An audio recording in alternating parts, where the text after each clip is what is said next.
The Martian dust storm had been raging for 3 days when our equipment picked up the first anomaly. I still remember Anderson's voice crackling over the comm, trying to hide his excitement as he reported the quantum resonance scanner's readings. At first, I thought it was another false positive. God knows we'd had enough of those in the past 6 months. Dr. Sullivan, you need to see this. Anderson's holographic projection flickered in my tent, his eyes wide behind his smart glasses. The QRS is picking up some kind of coherent energy signature. It's like nothing I've ever seen before. I threw on my environmental suit, cursing the time it took to properly seal each connector. The Martian atmosphere had been partially terraformed centuries ago, but the dust storms still carried enough toxic particles to liquefy your lungs in minutes. The dig site was barely visible through the swirling red haze, our floodlights creating eerie columns in the storm. The scanner's holographic display showed a 3-dimensional representation of what lay beneath our feet, a massive complex, perfectly preserved, 300 meters below the surface. How did we miss this?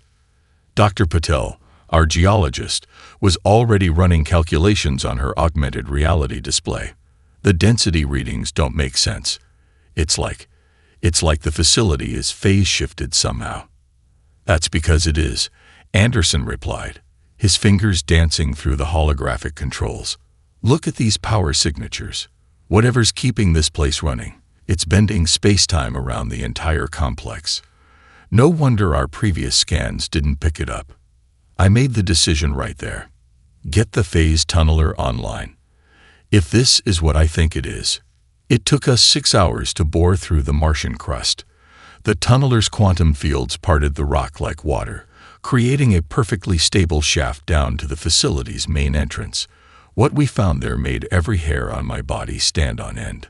The entrance was sealed with technology that made our most advanced systems look like stone tools. A seamless door of some unknown alloy, covered in patterns that seemed to shift and change when you weren't looking directly at them. But it was the symbol etched into the center that stopped us cold. A double helix wrapped around what appeared to be a human silhouette. Dr. Sullivan. Anderson's voice was barely a whisper. The patterns, they're reacting to our presence. He was right. The shifting designs had begun to flow toward the central symbol, creating new configurations that somehow felt deliberate. It was analyzing us. The next part, I still have trouble believing. The door spoke, not in words, exactly, but directly into our minds. A series of concepts and images that our brains struggle to translate. GDNETAC verification, INITY. Human and markers, DTTCTE, 98.7% MECHI. Variance within HC safety eagle parameters. Access Jura NTD to project human archives. The door simply ceased to exist, not sliding or opening, but transitioning from matter to energy in a way that defied our understanding of physics. Beyond it lay a facility that would rewrite everything we thought we knew about human history. The first chamber was filled with crystalline data storage devices, each one pulsing with its own inner light. These weren't just records, they were quantum-encoded memories, preserved perfectly for tens of thousands of years. And they were waiting for us. Anderson was the first to notice the activation sequence beginning. Dr. Sullivan. The crystals. They're powering up. The first crystal projected its contents into the center of the room, and I felt my breath catch in my throat. There, rotating slowly in the air before us, was an image that would shake the foundations of every human civilization in the galaxy. A precursor laboratory, and in its center, a tank containing what was unmistakably a human embryo. We had just discovered humanity's true origin story, and it was only the beginning. Field notes end. Timestamp 47,892 CE, Sol 147. Location: Hellas Impact Basin, Mars. Classification level: ultraviolet. The quantum crystals wouldn't interface with our standard decryption systems, Dr. James Miller, our team's cryptographer, spent 18 hours straight trying to establish a connection before the breakdown happened. I found him in the analysis chamber, surrounded by floating holographic symbols, laughing hysterically. "They were playing with us the whole time," he kept saying, running his hands through his disheveled hair. "The encryption isn't just complex, it's alive. It's been watching us try to break it, learning from our attempts." I was about to order him to take a mandatory rest period when every crystal in the facility pulsed in unison. The symbols around Miller shifted, reorganized, and suddenly formed perfectly legible text in midair. Enealolysis com polite. DECURWPTION protoctiols adapted. ANITYATING Nanodaligi Turay Anisephier. Miller's laughter died in his throat. "Oh my God. They designed this to teach itself our language. Everything we've been doing. We weren't trying to decrypt it. It was learning to speak to us." The first data stream hit us like a tidal wave. Anderson had to shut down the feed after 30 seconds.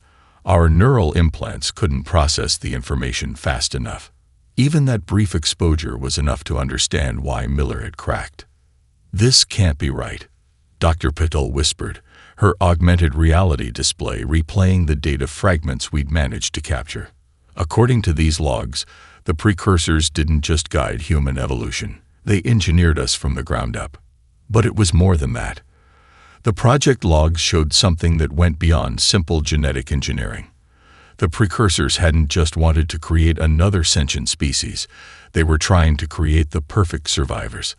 A species that could adapt to any environment, overcome any obstacle, and most importantly, think in ways that the precursors themselves couldn't predict. "Look at these genetic markers." Anderson highlighted a sequence floating in the air. "They didn't just give us enhanced physical adaptability. They built in psychological traits, curiosity, creativity, determination, and something else. That something else was what had the precursor scientists increasingly concerned as the project progressed. Humans didn't just solve problems. They innovated. They didn't just learn. They improved. Every limitation the precursors programmed in became a challenge to overcome rather than a boundary to respect. The next data crystal contained personal logs from the project's lead scientist. The translation was rough, but the meaning was clear. The test subjects continue to exceed parameters in ways we cannot explain. Group 47B not only solved the environmental challenge but developed 3 distinct solutions we had not considered possible. More concerning, they appear to be developing technological concepts independently, far ahead of the projected timeline. Some team members are suggesting we implement the termination protocols, but I fear we may have already passed the point where we could stop them. Miller, who had finally calmed down, was analyzing the termination protocols mentioned in the log. His face went pale. "Dr. Sullivan, these aren't just safeguards. The precursors built in genetic kill switches, fail-safes that should have prevented us from advancing beyond certain points. But look at this." The holographic display showed a complex genetic sequence, marked with dozens of deactivated fail-safes. Somehow, humanity had identified and neutralized every single limitation programmed into their DNA. "They didn't just break free," Miller said, his voice filled with awe. "They reprogrammed themselves. The precursors tried to write the boundaries of our existence into our genes, and our ancestors just rewrote the rules." As if responding to his words, the next crystal activated automatically, projecting an image that made us all step back. A time-lapse of human civilization's advancement, compressed into minutes. The speed of progress was staggering, exponential in ways that defied the precursors' most extreme projections. The final entry in this sequence was timestamped just before what appeared to be a massive data purge. "We succeeded too well. They are no longer our experiment. They are becoming something more. May whatever gods exist help us if they ever discover the truth of their origin." Looking at my team's faces, I knew we had just crossed a point of no return. This wasn't just an archaeological discovery. This was the beginning of a new chapter in human history, and somewhere out there, our true ancestors were waiting to see what we would do with this knowledge. Field notes end. Timestamp 47,892 CE, Sol 148. Location: Precursor Facility, Mars. Classification level: ultraviolet. The third set of crystals activated differently than the others. Instead of projecting data streams, they transformed the entire chamber into a vast holographic simulation of ancient Earth. Dr. Patel nearly fainted when her instruments registered the resolution, down to the quantum level. "This isn't just a recording," Anderson breathed, his hand passing through a simulated prehistoric tree. "It's a complete mathematical model of Earth's entire evolutionary history. They didn't just guide evolution. They orchestrated it like a symphony." The simulation showed Earth through various geological periods, but with something extraordinary. Glowing markers highlighting precursor intervention points. Each ice age, each major extinction event, each significant evolutionary pressure, all carefully calculated and precisely executed. Miller, still processing the genetic data, made a startling discovery. Look at these intervention patterns. They're not random. They're like code iterations. The precursors were running Earth like a massive genetic algorithm. He was right. The simulation showed how they seeded early hominid prototypes across different regions, each group subjected to unique environmental challenges. But something unexpected began to happen as we watched the time-lapse unfold. "That's impossible," Dr. Patel muttered, reviewing the data for the third time. "The evolutionary responses are happening orders of magnitude faster than they should. These early humans, they're not just adapting to their environments. They're adapting to the adaptations themselves." The precursor logs for this period showed increasing excitement, mixed with what I can only describe as scientific bewilderment. Phase 147. Test groups are demonstrating unprecedented cognitive development. Rather than evolving thicker fur in cold regions as projected, Group C has developed advanced tool use and fire mastery within a single generation. They are actively transforming their environment, rather than allowing the environment to transform them. This represents a fundamental paradigm shift in evolutionary theory. The simulation zoomed in on specific human groups, showing their technological development. While other species took millions of years to develop basic adaptations, humans were creating solutions in real time. They didn't wait for evolution to give them claws. They invented spears. They didn't evolve waterproof skin. They built boats. Anderson was analyzing the neural mapping data from these early humans. "Dr. Sullivan, you need to see this. Their brains, they're not just getting bigger. They're reorganizing themselves, creating new neural pathways that shouldn't be possible according to the precursor models." The next sequence of logs revealed the precursor's first major concern. Phase 186. The test subjects have begun displaying signs of abstract thinking far beyond projected parameters. They are not only solving the environmental challenges we present, but are creating art, developing complex language systems, and showing signs of spiritual belief.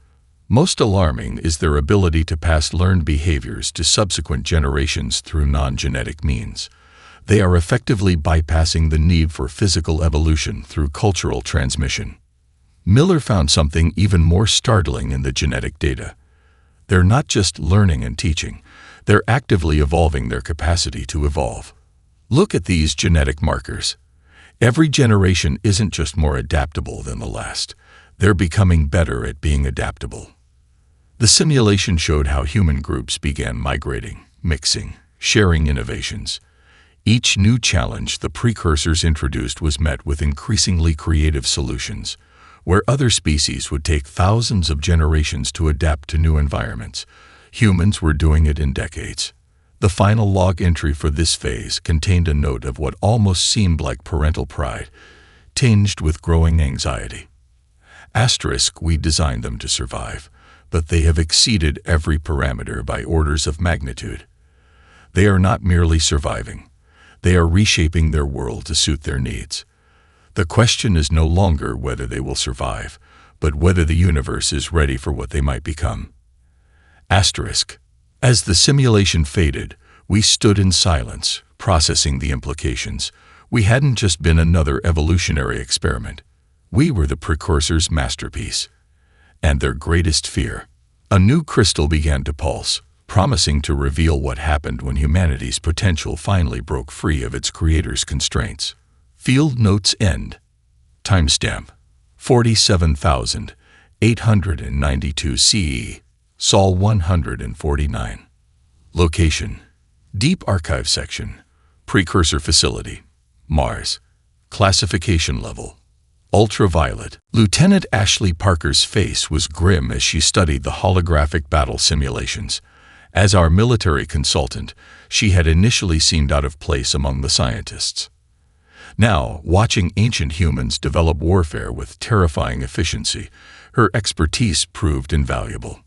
"It's not just about the weapons," she said, manipulating the holographic display. "Look at how they approach conflict. Every other species the precursors studied evolved combat behaviors gradually. Humans, they turned warfare into a science practically overnight." The crystal archives showed increasingly panicked reports from precursor observation posts. Their perfect survival experiment had developed an unexpected trait: strategic thinking that bordered on prescience. Phase 247. Test subjects have developed military tactics that demonstrate unprecedented complexity. They are not merely reacting to threats, but anticipating them, creating contingencies for scenarios that haven't occurred. Most disturbing is their ability to repurpose peaceful technologies for warfare with remarkable speed. Anderson, analyzing the technological progression data, made a chilling discovery. The development curve, it's exponential. But look at these spikes. They perfectly coincide with periods of conflict. These early humans weren't just fighting. They were using warfare as a catalyst for technological advancement. Dr. Pahill pulled up environmental data from the period. The precursors tried to slow them down. Look, they triggered climate changes, introduced new predators, even attempted to isolate populations. But every new challenge just accelerated human development. The next sequence of logs showed the precursor scientists debating implementation of the termination protocols. A heated argument erupted in their observation post. They are advancing too rapidly. At this rate, they'll achieve space flight millennia ahead of schedule. But look at the data. They're not just surviving anymore. They're thriving in ways we never imagined possible. This could be the breakthrough we've sought for eons. Or it could be the end of everything we've built. They're already showing signs of detecting our observation methods. If they become aware of us before we can implement controls. Lieutenant Parker interrupted our viewing with a sharp intake of breath. They already knew. Look at these construction patterns from ancient human settlements. She highlighted seemingly random elements in various human structures. These aren't decorative, they're sensor arrays. Primitive, but ingenious. Your ancestors were actively scanning for their watchers. Miller, who had been unusually quiet, suddenly began laughing again, but this time with admiration. "Oh, this is brilliant. Dr. Sullivan, look at these genetic sequences we thought were junk DNA. They're not random mutations, they're programmed redundancies. Humanity wasn't just breaking free of their limitations. They were systematically identifying and preserving the genetic improvements they made." The next data crystal activated, showing a time-lapse of human technological development that seemed to defy possibility. Every failure, every setback, every disaster was transformed into an opportunity for advancement. The precursors watched in mounting horror as their creation began to master principles of physics that the precursors themselves had deemed impossible. Emergency protocol log. They've done something unprecedented. Somehow, they've managed to detect quantum variances in our observation equipment. They shouldn't even be able to conceive of such technology, let alone detect it. We're implementing immediate containment procedures. The log cut off abruptly. Lieutenant Parker's eyes widened as she processed the tactical implications. They didn't just detect the precursors. They were letting them think their observations were still secret while gathering intelligence. Classic counterintelligence strategy. The final log entry for this phase was brief but haunting. We thought we were creating the perfect survivors. Instead, we may have created the perfect predators. The question is no longer whether to terminate the experiment, but whether we still can. May our hubris not doom us all. As if in response to these words, every crystal in the chamber pulsed with a new intensity. The next phase of records was about to reveal humanity's first steps toward becoming something their creators never intended and could no longer control. Field notes end. Timestamp 47,892 CE. Sol 150. Location: Military Analysis Chamber, Precursor Facility, Mars. Classification level: ultraviolet. Dr. Robert Hayes, our xenotechnology specialist, caused quite a stir when he decoded the next set of crystals. I found him in the advanced technology section, surrounded by holographic schematics that seemed to defy the laws of physics as we understood them. "This isn't just reverse engineering," he announced, his eyes feverish with excitement. "They didn't just copy precursor tech, they completely reimagined it. Look at these designs. They're using principles the precursors never even conceived of." The crystal archives revealed humanity's greatest deception. While the precursors debated containment protocols, their test subjects had already mapped every observation post in the solar system. But the truly extraordinary part was how they did it. Unknown energy signatures detected near observation post Alpha 7. Initial analysis suggested background radiation, but patterns indicate impossible. They're using quantum entanglement in ways our models claimed were theoretical. Lieutenant Parker, reviewing the tactical data, let out a low whistle. They played the long game. Look at these deployment patterns. They didn't just find one monitoring station and react. They mapped the entire network while pretending to be oblivious. Classic strategic deception. Anderson pulled up a timeline of human technological development during this period. The official records show them struggling with basic radio waves, but look at these power signatures. They were already experimenting with zero-point energy manipulation. They weren't just hiding their progress. They were actively feeding false data to the observers. The next sequence showed how humanity had turned the precursors' own technology against them. Dr. Hayes couldn't contain his professional admiration. They found microscopic traces of precursor quantum sensors and not only decoded how they worked but improved them. It's like giving a primitive culture a broken watch and having them respond by inventing time travel. A recovered precursor surveillance log painted a picture of growing unease.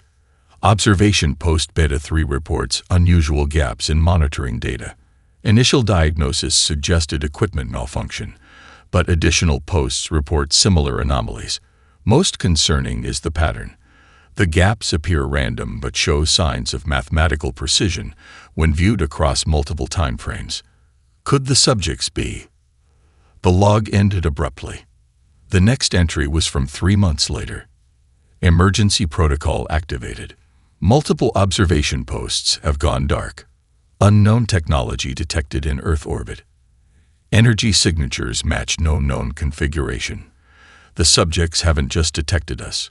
They've been studying us. Containment is no longer possible. They've been 3 steps ahead the entire time. Miller, still analyzing the genetic data, made another stunning discovery.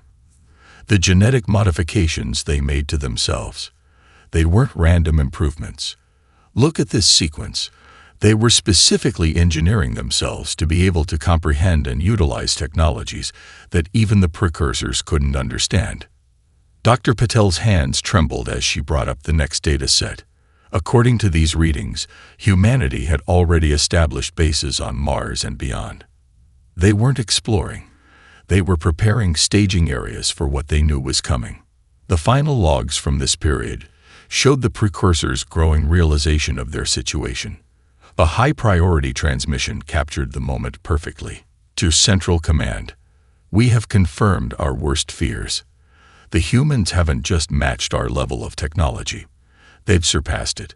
Our attempts at observation have become a two-way mirror, and we've been unknowingly providing them with all our technological secrets. They are no longer the experiment. We are. As if to emphasize this point, the next crystal activated, revealing humanity's masterstroke, the complete blueprint of every precursor facility, defense system, and weakness in their empire. They hadn't just prepared for contact. They had prepared for war. Lieutenant Parker summed it up perfectly. Your ancestors turned the greatest disadvantage, being watched and studied, into their ultimate advantage. They used the precursor's own surveillance network as a vast intelligence-gathering operation. The next phase of records promised to reveal just how humanity used this unprecedented advantage. The hunters had indeed become the hunted, and the galaxy would never be the same. Field notes end. Timestamp: 47,892 CE, Sol 151. Location: Advanced Technology Section, Precursor Facility, Mars. Classification level: ultraviolet. The next set of crystals activated with a different energy signature, more intense, almost aggressive. The entire chamber transformed into a three-dimensional war room, showing the opening moves of humanity's first interstellar conflict. What we witnessed left even Lieutenant Parker speechless. Holy shit, she finally managed, watching the holographic battle sequences unfold. This wasn't just a war. This was evolutionary checkmate. The initial human strike was devastating in its elegance. Instead of attacking precursor military installations, they targeted something far more fundamental: the quantum communication network that held their empire together. Emergency alert. Multiple quantum relay stations experiencing simultaneous failures. Unknown technology detected. The humans are using our own network protocols too. They're not destroying the relays. They're reprogramming them. Dr. Hayes was practically bouncing with excitement as he analyzed the technical specifications. Look at this. They developed quantum virus protocols that could infect precursor systems. They turned the entire enemy communication network into a weapon against itself. It's beautiful. Anderson pulled up the tactical overlays, showing the true scope of humanity's strategy. They didn't just plan this as a military campaign. Every move was calculated across multiple dimensions: technological, psychological, even evolutionary. The records showed how humanity had prepared for this moment for generations. While pretending to be primitive, they had built vast underground manufacturing complexes, developed weapons that could target specific frequencies of reality, and created ships that could manipulate space-time itself. Lieutenant Parker's analysis was particularly insightful. Look at these battle formations. They're using tactics that shouldn't even exist yet. The precursor's combat doctrine was based on overwhelming force. Humanity introduced concepts like asymmetric warfare, guerrilla tactics, and psychological operations. The precursors never stood a chance. The next sequence of logs revealed the precursors' mounting desperation. They're everywhere and nowhere. Our sensors detect their ships, but the readings make no sense. They seem to exist in multiple states simultaneously. We can't target what we can't definitively locate. They weaponized quantum uncertainty itself. Dr. Miller, still processing the genetic data, made another breakthrough. The human commanders. Their neural patterns show signs of engineered improvements. They didn't just prepare their technology. They prepared their minds for types of warfare that had never been fought before. The holographic display showed how human forces systematically dismantled the precursor empire. They didn't just win battles. They made the very concept of conventional warfare obsolete. Critical alert. Human forces have penetrated the Ascension Gate network. They're not using the gates. They're rewriting the fundamental laws of local spacetime. Our weapons are useless against enemies who can choose which laws of physics apply to them. Dr. Patel's analysis of the environmental data revealed another layer of humanity's strategy. They didn't just defeat the precursor military. They transformed entire star systems into weapons. Look at these stellar engineering projects. They were reshaping reality itself. The final battle wasn't really a battle at all. Human forces simply appeared simultaneously at every critical point in precursor space. The message they transmitted was preserved in the crystal archives. To the creators who would be gods, you designed us to survive anything. You succeeded beyond your wildest dreams. We offer you one chance. Surrender and survive. Resist and witness firsthand just how well your experiment worked. The precursor response, their final official communication, was brief. To our children who have become our masters, we acknowledge your victory. More than that, we acknowledge our success. The galaxy needs what you have become. We surrender not in fear, but in pride. Lieutenant Parker stood silent for a long moment after the replay ended. Your ancestors didn't just win a war. They rendered the entire concept of conventional galactic warfare obsolete. No wonder these records were preserved. This isn't just history, it's a warning. The next crystal began to pulse, promising to reveal what happened after humanity's victory, and perhaps more importantly, why they disappeared from known space shortly after. Field notes end. Timestamp 47,892 CE. Sol 152. Location: Strategic Command Center, Precursor Facility, Mars. Classification level: Ultraviolet. Dr. Michael Thompson, our xenolinguistics expert, spent hours decoding the personal logs of the Precursor's lead scientist. When he finally emerged from his translation cocoon, his hands were shaking, but not from fear. They knew, he whispered. They knew from the very beginning what would happen. Listen to this final entry. The crystal activated, projecting the image of an elderly precursor, their final testimony rendered in perfect holographic detail. To those who find these records, what you are about to witness is not the story of our defeat, but the story of our greatest triumph. We did not fail in creating the perfect survival species. We succeeded beyond our greatest hopes, and in doing so, we ensured the galaxy would never stagnate as our civilization had. Anderson's sensors detected something unusual about this particular crystal. Dr. Sullivan, this recording. It's got quantum markers I've never seen before. It's like it's been specifically preserved to survive anything short of the heat death of the universe. The precursor's image continued, their words carrying weight across millennia. We had achieved perfect stability, perfect peace, perfect stagnation. Our civilization spanned galaxies, yet we had ceased to grow, to innovate, to dream. We had everything, and that was our weakness. We needed something more than mere survival. We needed evolution itself to take the next step. Dr. Hayes, analyzing the technical specifications that accompanied the message, suddenly straightened. These aren't just records, they're blueprints. The precursors left humanity their entire technological database. But look at the access dates. Humans had already discovered or improved upon 90% of it independently. The precursor continued, their expression showing what could only be described as parental pride. In creating humanity, we did not just engineer a species, we engineered our own succession. They took every limitation we programmed and turned it into a strength. Every barrier we created became a challenge to overcome. They did not just survive. They transformed survival itself into an art form. Lieutenant Parker, who had been quietly analyzing battle records, made a startling discovery. The final conflicts, they weren't trying to destroy the precursors. Look at these tactical patterns. They were hurting them, protecting them even as they dismantled their empire. The next sequence revealed the truth of humanity's victory. They hadn't merely conquered the precursors, they had preserved them, protected them, and ultimately uplifted them.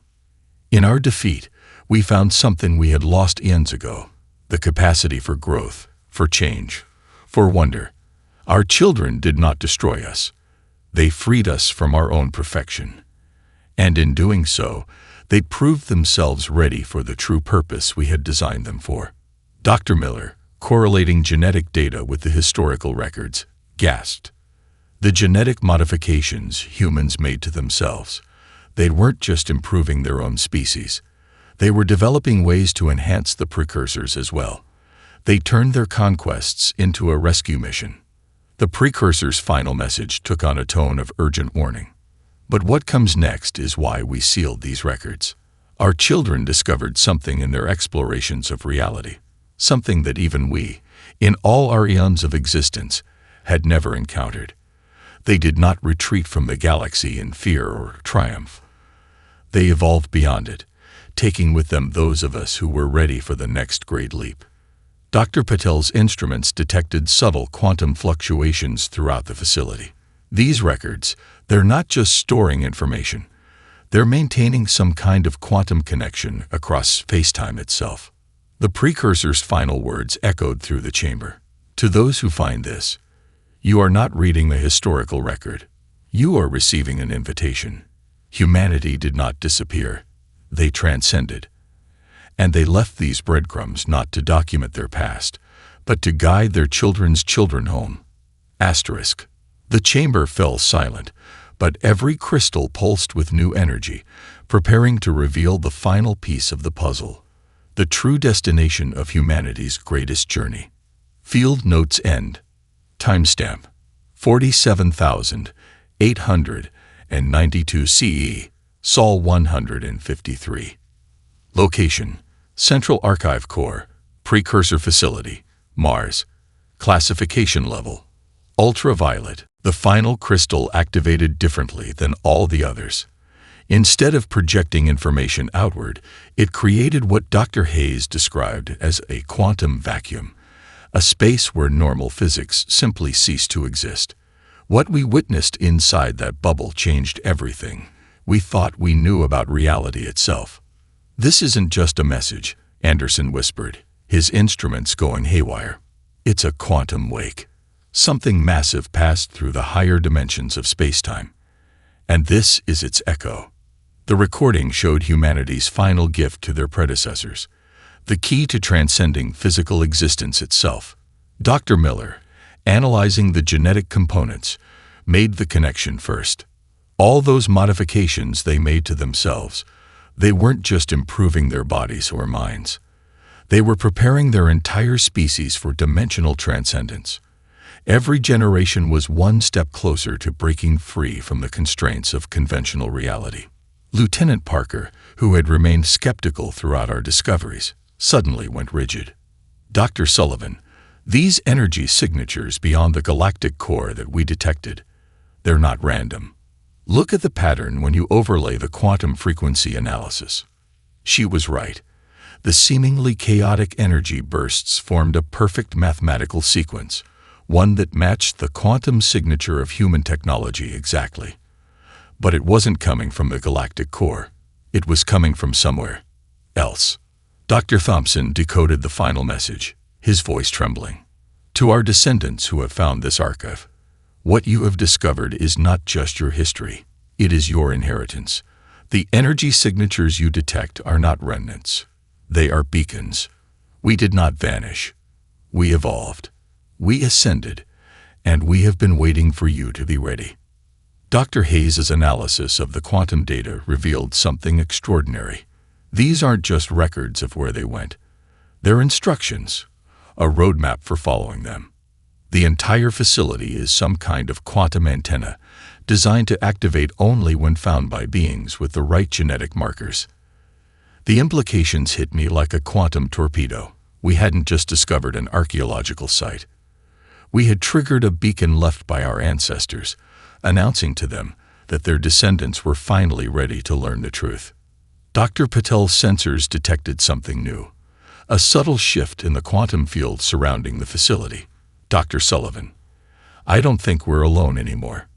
These readings, something is observing us, something that exists in dimensions we can barely detect." The final crystal's message confirmed our suspicions. "You who have reached this point have proven yourselves worthy of the truth." The experiment never ended. The precursors created us to survive anything, to adapt to everything. We succeeded beyond their wildest dreams. We adapted beyond the very boundaries of space-time itself. Now we exist in realms your current form cannot comprehend, watching, waiting, guiding. Anderson's instruments suddenly registered massive quantum fluctuations throughout the solar system. These patterns, they're identical to the ones we detected beyond the core, but they're not coming from there. They're coming from everywhere and nowhere. The message continued, its implications staggering. Every test you faced, every challenge you've overcome, every leap forward in understanding, we were there, watching, guiding from dimensions beyond your perception. You are not just our descendants. You are our future, and now, at last, you are ready to join us. As if in response to these words, every crystal in the facility began to pulse in perfect synchronization. The quantum field intensified, and for a brief moment, we all felt it, a presence vast and infinite, watching us from realms we couldn't comprehend. I know how this report will be received by the Council. They'll want it classified, buried, forgotten. But they don't understand. This isn't just a discovery, it's an invitation. Our ancestors didn't leave us a history lesson. They left us a map home. And somewhere out there, in dimensions we're only beginning to understand, they're waiting for us to make the same leap they did. The question isn't whether we'll follow them. The question is, are we ready for what we'll become when we do? Final field notes end. Timestamp 47,892 CE, Sol 154. Location: Quantum Core. Precursor Facility: Mars. Classification Level: Ultraviolet. Personal Addendum: they're here. They've always been here, and now they know we know.